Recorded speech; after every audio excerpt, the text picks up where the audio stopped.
and 30, which is exactly called a closed interval. We're studying a function on a closed interval between 0 and 30.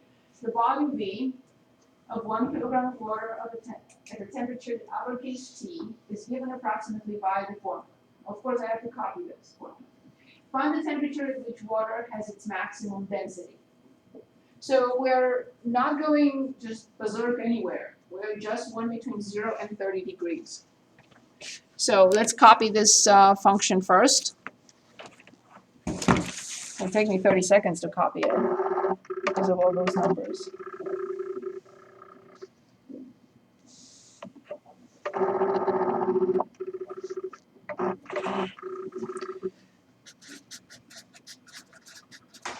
So this is problem 69 on page 281. So we are given the interval 0, 30. We are given V of uppercase T. As I'm going to, no, I started, so I was going to present it in descending order, in the correct order, but that's okay. 06426 uppercase T plus 0085043 T squared minus 0. I see 4 zeros. Correct me if you have your book. I think it's, yes, it's 4 zeros. 679 T to the third. So this is the function V of T. And I think it's blurry, is it? Or is it, or I need new glasses? Is this better? Yes? Is it? Okay. So on the interval, so this is T. We get our table going. And this is V of T, but prime, of course. And then underneath, V of T. Okay, so what do we have to do first? Yes, find the derivative, set it equal to 0, and find critical numbers. Okay, V prime of T.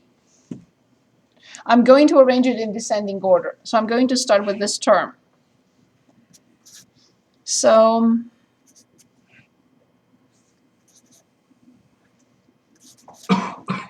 So 1, 2, 3, 4, 5, 6, 7. 2, 3, 1, 2, 3, 4, 5, 6, 7. Yes, T squared. And then plus. So I have 6 and 8 and 0, 0 and 1, 16, 17. 1, 2, 3, 4, 5, 6, 7. 1, 2, 3, 4, 5. Is it 6, 7? And that's T. And then minus 0.06426. Always correct my numbers at any point in time. Don't trust anything. Who knows?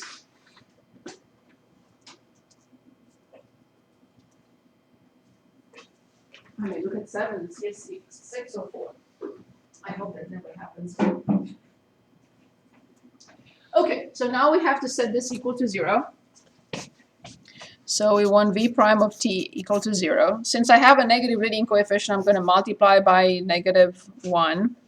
So 0.0002037 T squared minus 0.0170086 T and plus 0.06426 equals 0. Of course, I will put, not X, sorry, T. I will put everything in the graphing calculator to determine those solutions with the quadratic formula. If you ever come across a TI-86, you should always purchase it if you need it. If your career will have anything to do with math. In my opinion, it's the best calculator that TI ever produced. And I can bring mine next time and I'll show you why. Okay, so negative b, 0.0170086 plus or minus the square root of this squared minus 4 times, of course I ran out of room, right? 0, 0, 0, especially with this, 2037 multiplied by 0.06426. If you get this number, please don't torture me, give it to me.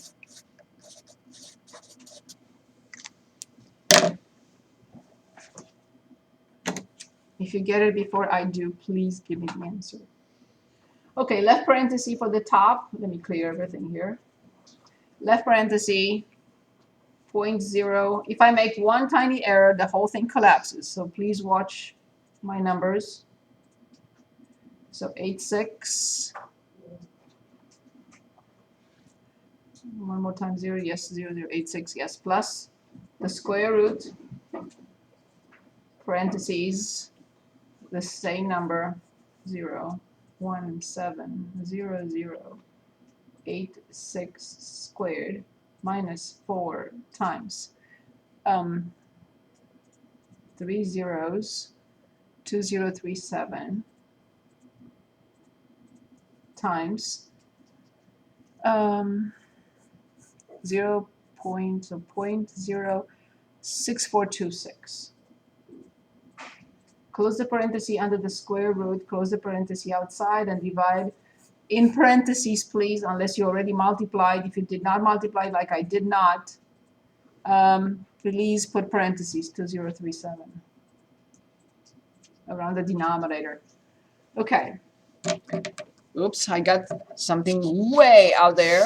Well, I hope that the other one is within 0 to 30. So I got T1 to be 79.53 degrees, okay. So I'm going to copy everything with second and entry, and then overwrite plus this plus here by minus. And I hope anyone can confirm my numbers. Bless you. So I got 3 point, I'm going to say approximately T2 approximately 4. 3.97, approximately 4 degrees. Okay. Can anyone confirm my numbers?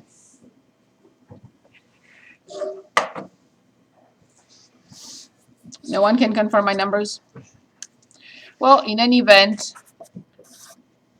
the derivative, according to my calculations, is 0 there. And I need to find the signs. So this is the derivative. When I plug in 4, I get 0. But let's see when I plug in 0. Oh, when I plug in 0, I get negative. That's fine. And when I plug in 30, it's quadratic. Obviously, the solutions are 0 and 73. So outside of the solutions, the function opens up. So outside is negative. So between 4 and 79, it has to be positive. Or you simply plug in 30. But now I do have to determine these y values. So I have to plug in the calculator in y equals, I have to plug in the original function, which will take me another 5 minutes. So yes, Greg, go ahead. I'm sorry, I didn't see your hand. Forgive me. no, I'm just concentrating here with this. So before you took out the -1, yes, it was a negative leading coefficient. So if one side's negative, you know the other side's positive. Is that what you were saying? You're talking about the sign? Yeah. Okay. So every time we're talking about the quadratic function, there are two options. If the leading coefficient is positive and crosses the x-axis, in between solutions is negative. Outside is positive. Outside is positive. Gotcha. If it has a maximum like this one, with a negative leading coefficient, in between solutions is above. So it's positive. And outside those solutions is negative. Okay. So if it's this, negative, positive. If it's this, positive, negative. Okay. So I have 0.06426. Okay, hold on. 26 t, and then plus 0.0085043 x squared or t squared minus 0.0000 6, 7, 9.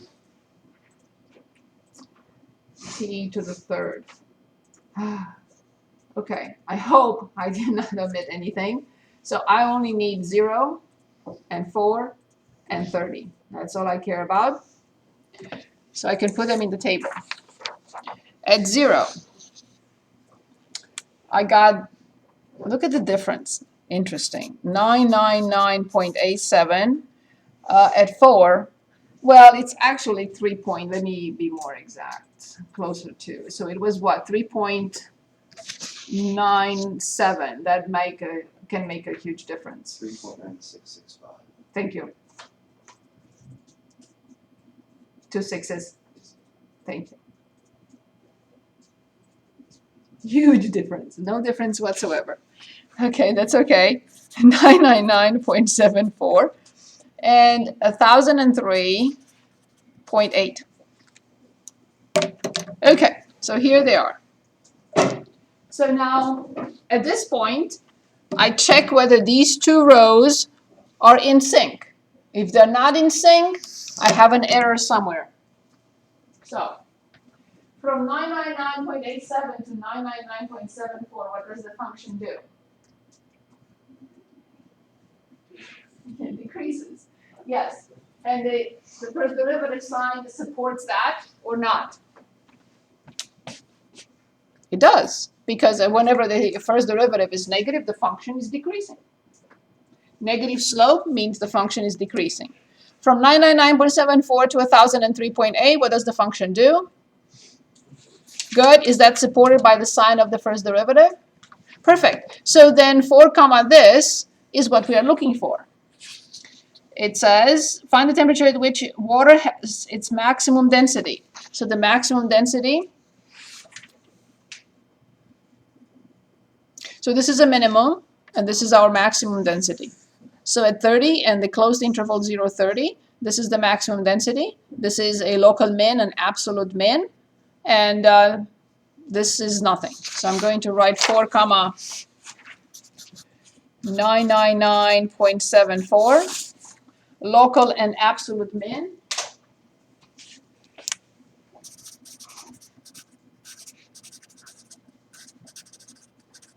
And 30 comma 1003.8 absolute max on 0 to 30 degrees. Although it took us a while, it was a good application to see where we use the study of a function on a closed interval. Any questions? Okay, in the next section, which is 4.2, we're going to look at 2 theorems.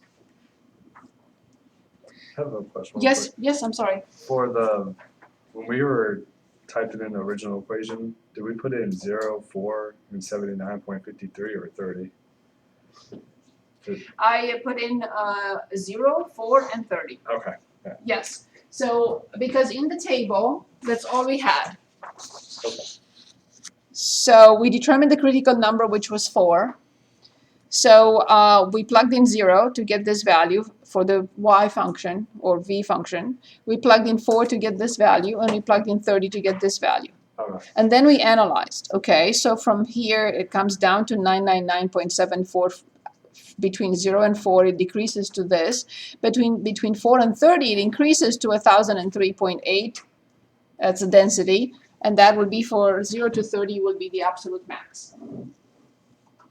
Is that better? Yeah. Perfect. So in this second section, we're going to look at 2 theorems. We'll start with Rawls Theorem. These are applications of differentiation. And we're going to look at least one application to see why we're looking at this theorem and another one. And then we're going to have, I think, more interesting situations in this chapter than we had before. I hope you're going to enjoy that. Okay, Rawls theorem. So here's a function. It's not our best friend. We're moving away from our best friend for now. It's just this function.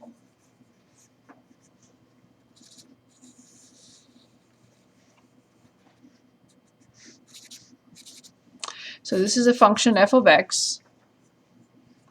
I'm going to write the first hypothesis that f is continuous on a comma b, and you will say yes or no.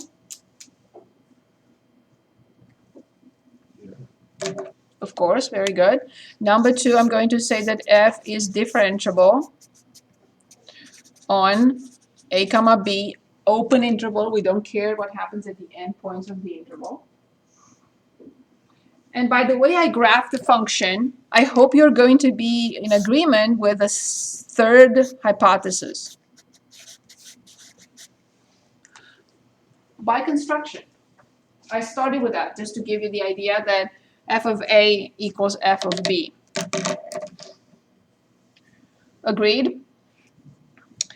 So on the side, I just want to show one other option.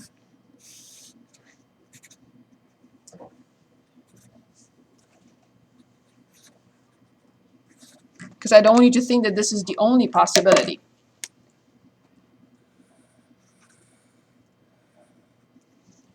This is the second possibility. There are millions and billions of possibilities. But the same idea. It's a more complicated function than the first one, but the same thing. It's continuous. It's differentiable at least on the open interval a comma b. We don't care about the endpoints. And definitely f of a equals f of b. So I can come up with any graph I want. As long as it starts here, it ends here, it's continuous and differentiable, I can do whatever I want.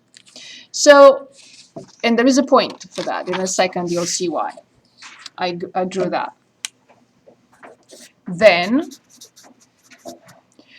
by Rawls Theorem, and I know you enjoy these symbols now, there exists at least a C in the open interval a comma b such that, and now I would like you to tell me what. Yes, I'm going to graph it for you to give you a hint.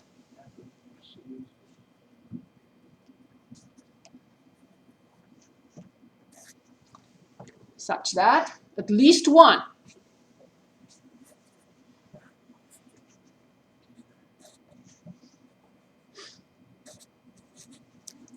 There exists at least one C between A and B such that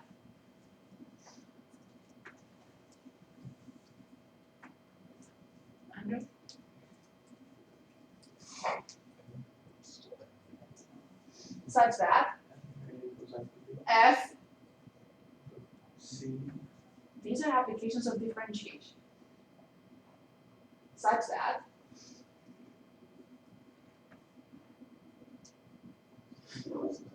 f prime of C is 0.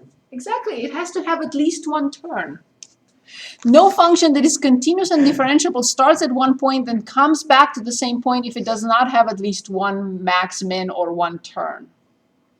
Such that f prime of C is 0 guaranteed. Right? So how can a continuous function start at this point and get to that same height without turning? At least once. Right?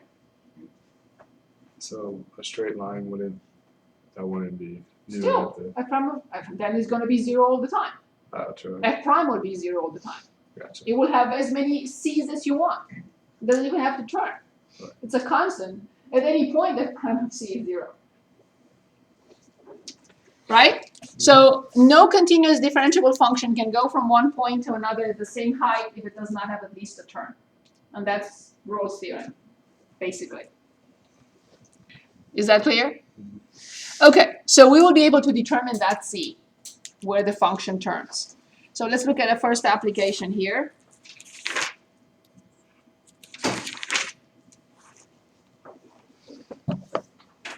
Verify that the function satisfies the three hypotheses of Rawls' theorem on the given interval. Then find its all our numbers. Then find all numbers C that satisfy the conclusion of Rawls' theorem. 1, 2, 3, 4. 1.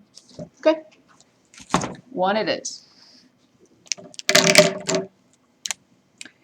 So f of x, so this is one on page 288. F of x equals 5 minus 12x plus 3x squared. We are given the interval 1, 3. We need to write 3 hypotheses. We're asked to apply Rawls theorem. We have to write 3 hypotheses and then find C such that f prime of C is 0.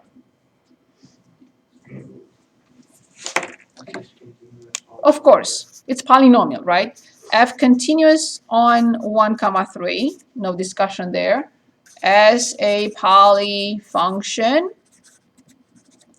For the same reason, it's differentiable on the open interval 1, 3 for the same reason. Now I have to check the third condition. What is the third condition? The third condition is asking us to find f of 1 and f of 3. If they happen to be the same, then Rawls theorem is applicable. If they are not the same, they're not equal values, then Rawls theorem is not applicable. So can anyone give us f of 1?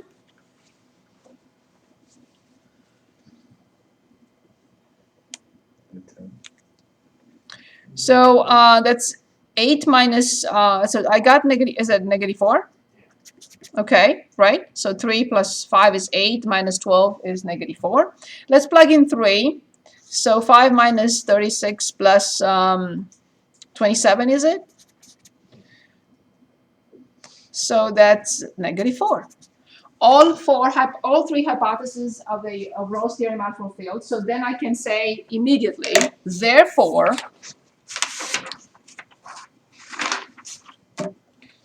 so then I'll conclude, therefore, comma, by Rawls theorem, there exists a C in the at least one, can be more, in the open interval 1, 3, such that f prime of C is 0. In other words, there is a critical number in between, to be exact. So I have to solve this equation and show that C is indeed in between 1 and 3. So I find f prime of x to be negative 12 plus 6x. I set f prime of C equal to 0 as 6c minus 12 equals 0, and I get that C is 2, and 2 is in the open interval 1, 3. This C equals 2. 2 is guaranteed by Rawls theorem. So this function has only one term between 1 and 3, and the term is when x is 2. Yes, under your head. You want to say something? No. Is this clear? We understand this theorem? It's not that sophisticated, I would say. Nothing much, right? Okay. The second theorem, however, of this section, yes, please. If C equals 2, since you were solving to figure out what C was. Yes, we But you determine can C. just use that theorem to skip through everything and get to. So what we did was we are determining where the function is turning. And Rawls theorem guarantees at least one C. Yes? So would that be considered the minimum or maximum in that term? Yes, but we haven't determined which one. We only know that it turns. But I don't know if it turns and has a maximum or if it turns and has a minimum. We have not, Rawls theorem doesn't tell us. We can find out by studying the sign of the derivative. But the Rawls theorem only says if a function is continuous and differentiable, and it starts at one point and ends at the same height with the same y value, it's guaranteed to have at least one term. And this one turns when C is 2. But I don't know if it's a maximum or a minimum. We haven't determined that. Are there rules for if it'll satisfy 1 and 2? Like for this case, it was a polynomial function.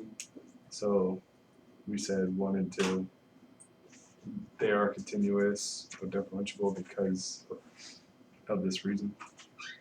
So what if we drop the last condition? Is that the question?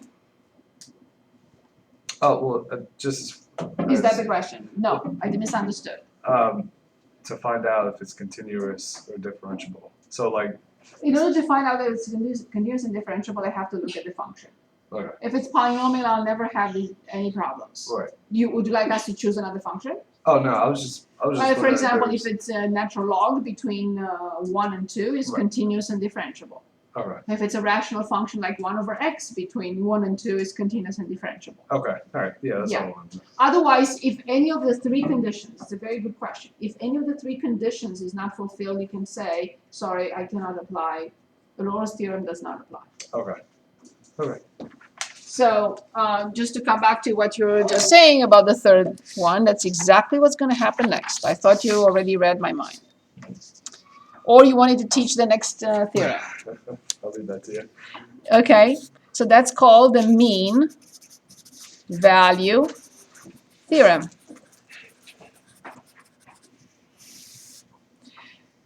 The scenario is extremely similar. Although it's going to look like our best friend, I'm not getting to that, promise. This is indeed a function on a comma b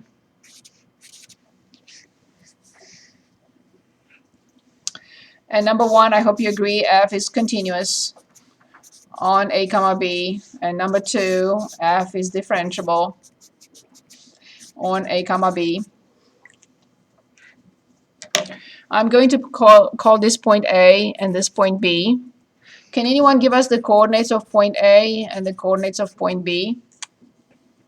It looks like our best friend, but I'm not getting there. I promise it's not P and that's not x plus h. It's not that. So we're moving away from that. Very good. Yes. So A coordinates for A, AF of A, excellent. And for B?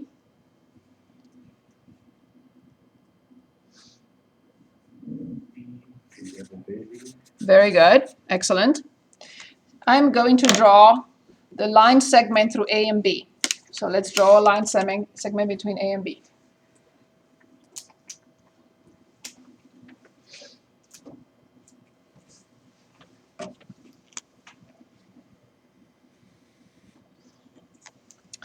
And I am going to do this next.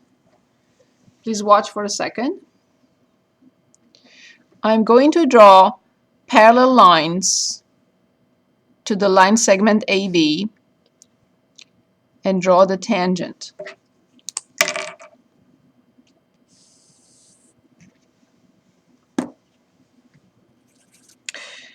Let's not call this P. I guess you don't want P anymore. So let's call it C. And obviously the third condition is not required here. The mean value theorem does not require other than the first two hypotheses of the Rawls theorem, nothing else. So as you see, f of A does not equal f of B, so there is no need for the third condition. But I would like you to give me, before we continue, I would like you to tell me what is, so this is the tangent at C. I would like you to give me the slope of the tangent at C.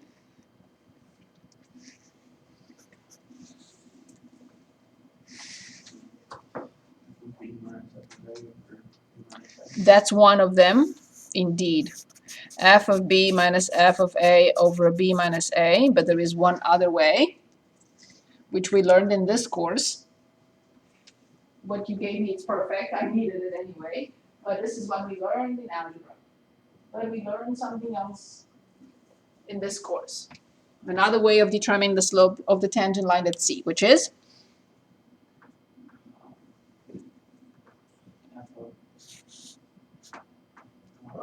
Yes? F prime? C. Very good. So this is the lowercase c, not to be confused with the uppercase c. Yes, indeed. And this is guaranteed by the mean value theorem. So let's finish up the theorem now. Is that clear that these must be equal? Yes? By construction, right? So even if you don't know where it's coming from, when you see this, you have to say that the slope of this line is f prime of c. But now knowing where it's coming from, we also know that since these two lines are parallel and the slope of this line is f of b minus f of a over b minus a, these two quantities must equal each other. Agreed, everyone? Yes? Okay, so finally, there is a function that is continuous on the closed interval a comma b and is differentiable on the open interval a comma b. Then,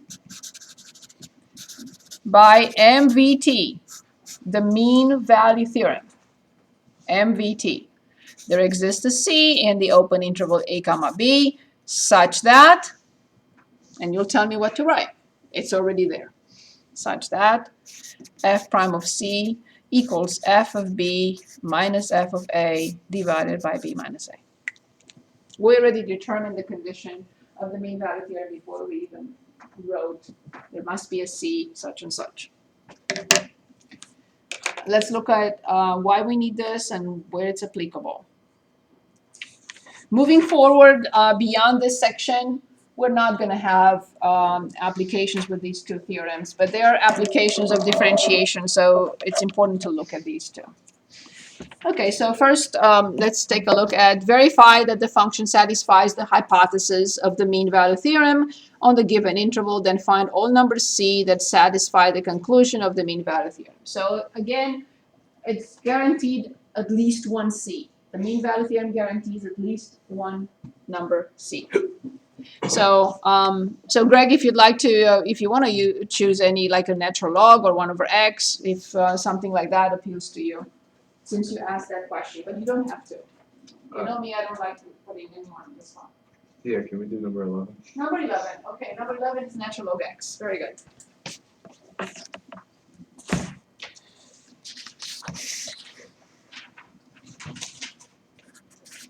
So this is 11 on page 289, and we are given f of x equals natural log x, and the given interval is 1, 4. Allow me to remind you again about this function, natural log x. This is how it looks like. We have to remember its graph. Natural log is an increasing function because the base is greater than 1. It has a vertical asymptote at 0. And we can immediately say or write, number 1, natural log continuous on 1, 4 as a log function. Here's the graph. And natural log differentiable at least on the interval 1, 4 open. We don't care what happens at 1 and 4. And then we'll say there exists at least a c in the open interval 1, 4 such that what? And we should always write the what the theorem is telling us, which is f prime of c equals f of b minus f of a divided by b minus a, where obviously a is 1 and b is, that's it.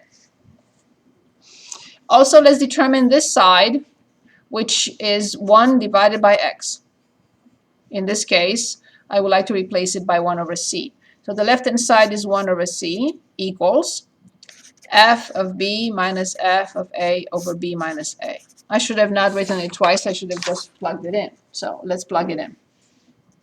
So 1 over c equals f of b, which is natural log 4, minus natural log 1 over 4 minus 1. So we replaced everything, and now we have to determine c. What do we know about natural log 1? You don't have to know anything. You just have to remember the graph. The natural log 1 is 0. Very good. So then we have 1 over c equals natural log 4 divided by 3. There is a little trick that I would like to show you here. It's really minor. 1 over c equals natural log of 4 over 3. It's a proportion. In a proportion, you're allowed to do this, meaning reverse both at the same time. Or just forget about that, cross multiply. It doesn't matter. So since I have 1 over c, I would like to do that. And this is guaranteed to be in the interval 1, 4. So we can go and determine that or make sure that that's correct. So with the graphing calculator, I have 3 divided by, so what am I doing? I'm not sure. So I have 3 divided by natural log. I didn't mean that. 3 divided by natural log 4. It has to be, it's guaranteed, it has to be a number between 1 and 4. So this theorem does not say that the function has a max-min or a term. It doesn't say that. Okay, so let's look at an application of this. Here's one simple application of the mean value theorem. Suppose that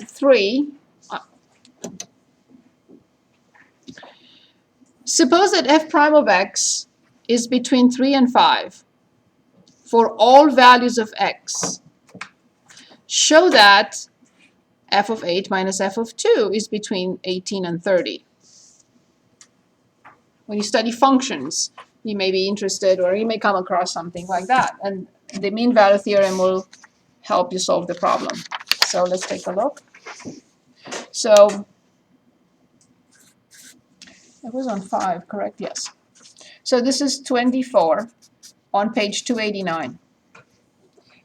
So we're told that f prime of x is between 3 and 5 for all x values. Show 18 less than or equal to f of 8 minus f of 2 less than or equal to 30.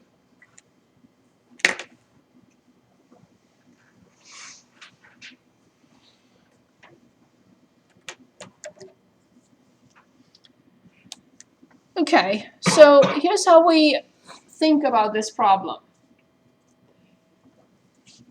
The mean value theorem says this.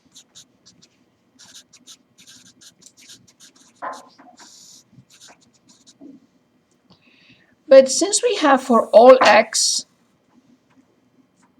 C can be any x, which means f prime of x, because it's for all x values, is equal to this.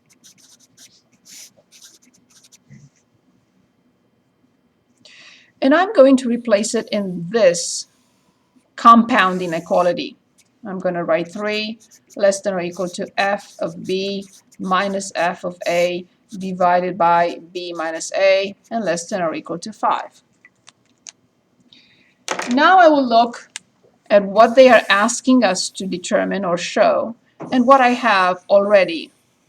By comparison, I should be able to easily identify A and B that the problem is basically pointing us towards.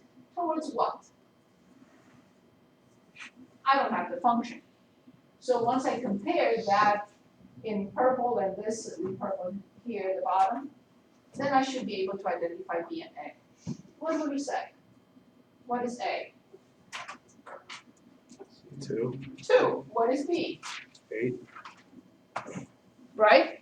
So if I replace b by 8 and a by 2, then I have 3 less than or equal to f of 8 minus f of 2 divided by what? Good. I am one step away from finishing it up by doing what? Everything, all 3 sides by 6. And that's how I get the 18, f of b minus f of a less than or equal to 30 that they wanted us to look at.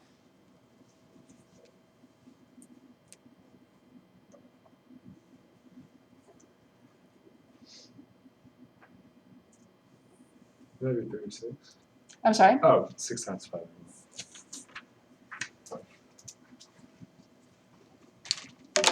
We can come back and look at some other problems. I would like to continue. I know it's almost 6. Okay. 4.3, 4.4, 4.5. 4.5 minus.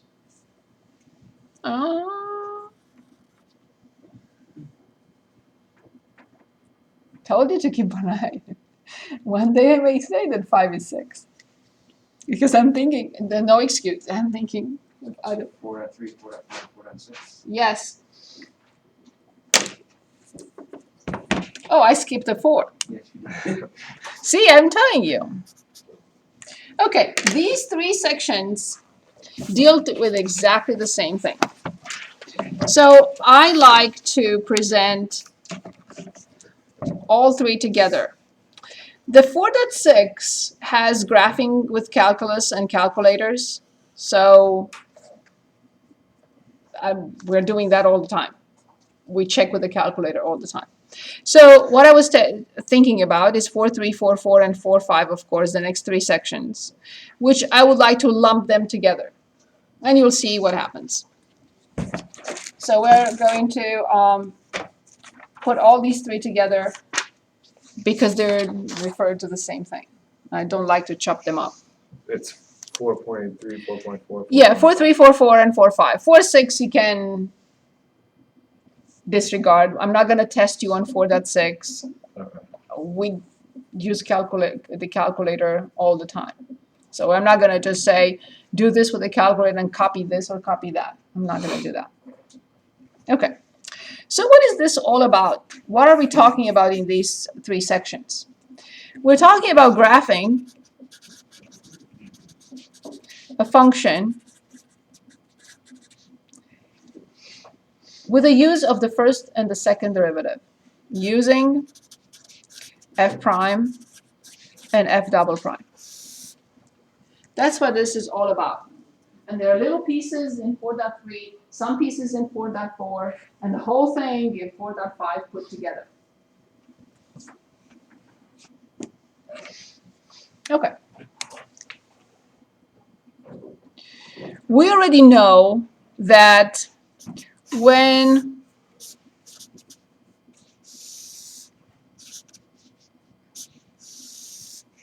this will be the graph that we are going to look at. So this will be the values of x, of course, with a domain. This will be the study of the first derivative. This in the middle is, we're going to study the function with x and y intercepts, and limits, etc., etc. And then we're going to study the second derivative. So this is the plan for the entire section, for all these 3 sections. That's our plan. And then be able to graph the function. Okay. So we're going to start with a simple example. We've done this before. This is just a quick review. And that is on page. Everything we discussed in this section already. On page 298, 299, let's start with problem 34. 299. Okay, so here it is. F of x equals 36x plus 3x squared minus 2x cubed. I don't want to read the requirements just yet. We don't have all the information, so we're going to go slowly, step by step, and then I'll read the requirements of the problem. So we're given a function. What type of function is it? Cubic, polynomial, Cubic. right? It's cubic, degree 3, very good. We're going to get the table going. All the information, anything that we get, we're going to put in the table. So f prime of x, the function in the middle, and the second derivative. I just want to show you something that I completely disagree with because I don't like it, but I will accept it. Something like this, I completely disagree with. It's very difficult to read. I don't think that anyone or too many people can understand this and use it. If you can, I applaud you and I accept it.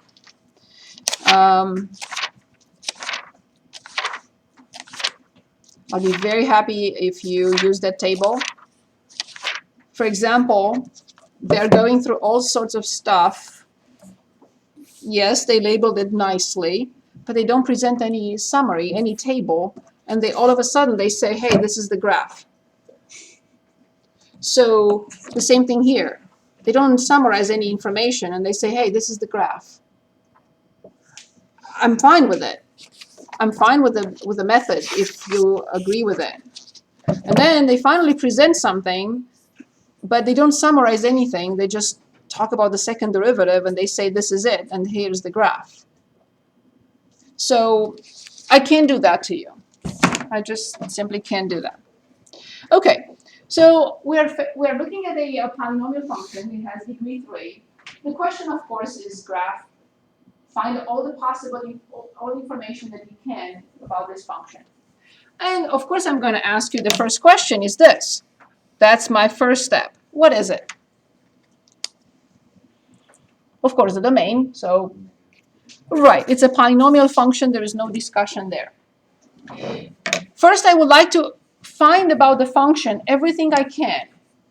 And you will be able to, once you rearrange it correctly as 2x, negative 2x cubed, plus 3x squared, and plus 36x,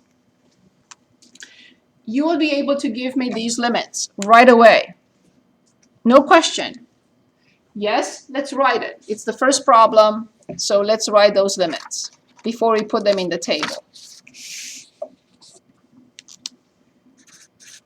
So limit of negative 2x cubed plus 3x squared plus 36x as x approaches negative infinity and then when x approaches infinity. What will you say?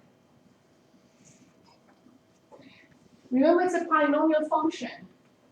These two terms don't count when we talk about infinities. They are too small to mention. In either direction, it doesn't matter.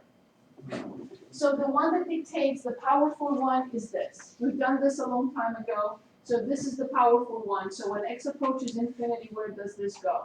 And when x approaches infinity, where does this go? So this goes to,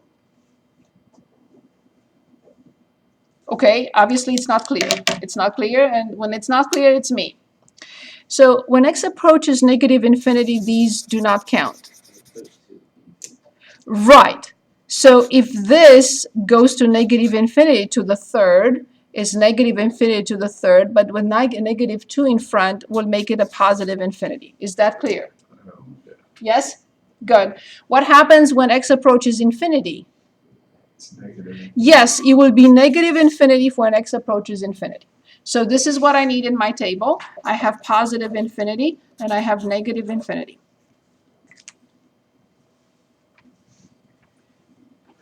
What else can I determine about the function from the function itself? Just the x and y intercepts. There's nothing else I can determine. So can you tell me what is the x-intercept? You can say no, not yet, because I have to write. But you can tell me the y-intercept by plugging in 0. What will you say? 0, indeed. So the y-intercept is 0, 0. So now let's determine the x-intercepts.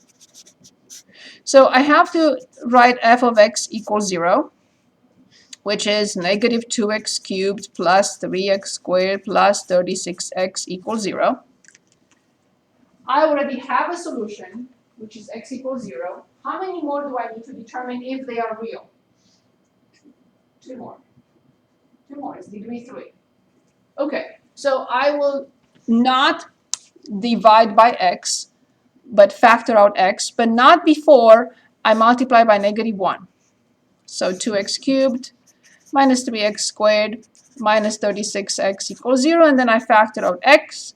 I get 2x squared minus 3x minus 36.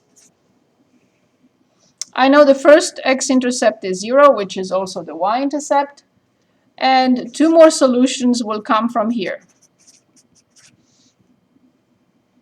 I can use the quadratic formula. Negative b plus or minus b squared minus 4ac over 2a. When you put this in the graphing calculator, please put it in at once, put parentheses around the numerator. Parentheses are not required around the denominator because it's just one number. So let's get the x-intercepts. So left parenthesis, I have 3 plus the square root in parentheses 9 plus 8 times 36. Correct my numbers, please, anytime. And go outside and divide by 4. So one solution is 5.1.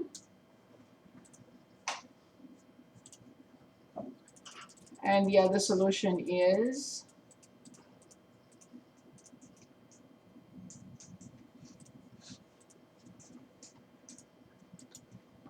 negative 3.6.